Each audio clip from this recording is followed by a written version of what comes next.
Assalamualaikum warahmatullahi wabarakatuh. Perkenalkan, nama saya Faris Hilmi Syafi'i dengan NPM 025 di sini saya akan menjelaskan mengenai user manual dari laptop saya.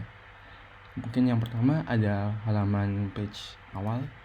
Jadi sebelumnya kita lihat dari atas ada tombol navigasi seperti ini. Dimana di dalam sini kita bisa lihat. Jadi pertama yang harus dilakukan adalah melakukan login terlebih dahulu. Nah, karena lembaga yang digunakan untuk login dan juga register ada berbeda, jadi mungkin tampilannya agak berbeda seperti ini. Jadi misalnya kita ingin melakukan login dan sudah memiliki akun, kita bisa melakukannya di sini dan tinggal melihat buttonnya. Nah, nanti akan kembali ke halaman page awal seperti ini. Kemudian jika kita melakukan register, kita bisa melakukan di sini nama lengkap, email, username, kata sandi, konfirmasi, dan tanggal lahir. Kemudian misalnya kita daftar, akan kembali lagi ke page awal ini, dimana nanti hasil dari data tersebut akan masuk ke dalam icon seperti ini, dimana nanti isinya akan sebagai nama juga username yang di sini.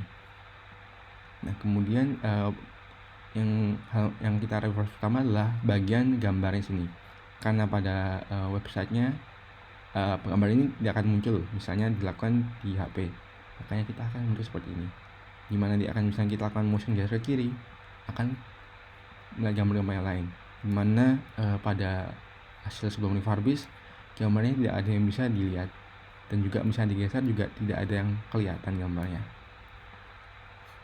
Kemudian kita lihat sini bagian sambutan. Nah, di sini kita bisa melakukan detail lebih untuk melihat kata sambutan lebih lengkapnya, dan juga pada tentang sekolah juga bisa melakukan detail lebih untuk lengkapnya. Kemudian pada informasi penting, jadi sini ada berbagai macam informasi penting yang ingin diperlihatkan oleh sekolah.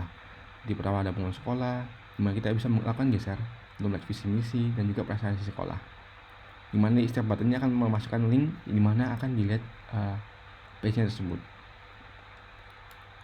Kemudian ada bagian galeri sini. Nanti di sini akan terlihat ada seperti tadi sebelumnya, ada kayak seperti ini, kembang sekolah, logo sekolah, dan berbagai macam. Nanti juga bisa video juga bisa dimasukkan di sini. Nanti jika button yang dibaca akan masuk ke dalam page galeri tersebut. Kemudian ada berita. Di sini juga ada berita, di mana nanti ada lebih singkatnya seperti ini, judul, ada gambar, judul, dan juga buttonnya, di mana akan ada button yang dipencet akan masuk ke dalam page beritanya. Kemudian ada agenda sekolah seperti ini. Oke, mungkin kita langsung masuk dulu ke bagian data. Nah, di sini kita bisa melihat seluruh data siswa yang ada pada sekolah ini dengan tahun yang kita tentukan, dengan filter yang kita tentukan. Jadi pertama kita bisa men-set time-nya seperti apa, dan juga kelasnya mungkin kelas 11, kelas 12, kemudian peminatan IPA atau IPS atau bahasa. Nah, misalnya kita lakukan filter, akan muncul data seperti ini. Dan misalnya kita mencet tombol clear, akan menghilangkan filternya seperti ini. Nah, misalnya kita melakukan filter dengan kelas atau peminatan itu, akan muncul data tersebut seperti ini. Nomor, nama siswa, kelas, tahun kelamin, tampilannya seperti ini. Nah, misalnya kita ingin melakukan search, kita bisa melakukan di sini. Kita searchnya mungkin tidak spesifik hanya pada salah satu kolom, tapi bisa ke semuanya. Jadi misalnya kita tuliskan inputan 11, ini akan masuk ke nomor. Bisa kita inputkan nama, misalnya nama Faros, akan masuk ke dalam nama siswa, seperti itu. Dan juga ada button-button ini akan list dari setiap tabelnya ini. Kemudian kita kembali ke halaman home, mungkin masuk ke dalam berita lebih dahulu. Jadi button berita ini sama dengan button di dalam bagian informasi. Nah, informasi akan masuk bagian beranda. Jadi bagian beranda ini akan masuk ke dalam page list beritanya. Jadi kan ada trending, kita bisa lakukan like, share, dan juga save. Kemudian ada judul seperti ini, waktu kapan diuploadnya, dan juga oleh siapa. Kemudian ada berita terbaru. Nah, di sini akan bisa setiap kotak ini bisa dipencet. Nah, kita misalnya kembali ke bagian home, kita juga misalkan masuk ke dalam list dari berita tersebut, melakukan di dalam button ini. Jadi bisa buka ini seperti ini. Nah, misalnya kita buka salah satu berita tersebut, akan masuk ke dalam detail dari berita tersebut, seperti ini. Jadi ada gambarnya, ada judulnya, kemudian ada isi dari isinya, dan juga bisa masukkan kolom komentar.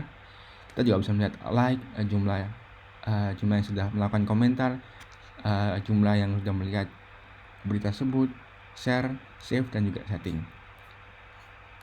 Kemudian kita juga bisa misalnya recommended for you. Dari hasil kita yang kita buka, kita juga bisa melihat list dari hasil-hasil berita yang direkomendasikan untuk kita. Bisa kita geser akan seperti ini. Sama dengan topik yang memiliki tag yang sama dengan berita yang di sini. Kemudian misalnya kita ke home kembali, misalnya kita coba buka bagian dari detail berita, akan juga masuk ke dalam detail berita yang seperti ini. Kemudian untuk bagian galeri, jadi yang saya gunakan sini adalah bagian informasi di bagian video, dimana nanti di dalamnya ada filter juga, akan filter berdasarkan tahun dan juga jumlah datanya. Kita misalnya mau masukkan data seperti 3 gitu, bisa. Nanti setelah kita masukkan detail 3, kita pencet dulu tombol search-nya di sini. Kemudian kita bisa melakukan filter lagi, yaitu untuk video yang terbaru dan sampai terlama. Nah, kemudian hasilnya seperti ini. Nah, di sini hanya menunjukkan listnya tersebut. Dimana nanti misalnya kita masukkan ke dalam video details, akan masuk ke dalam page dari videonya. Dan misalnya kita ingin langsung melihat cuplikan videonya, kita bisa melakukan dari tombol play ini. Kita pencet, akan muncul seperti ini. Oke, misalnya kita keluar, nanti akan langsung hilang videonya. Nah, kemudian kembali ke home, kita juga bisa langsung masuk dalam bagian tombol ini untuk melihat galerinya seperti ini. Oke, mungkin sementara sedemikian. Bisa ada yang kurang, mohon maaf. Assalamualaikum warahmatullahi wabarakatuh.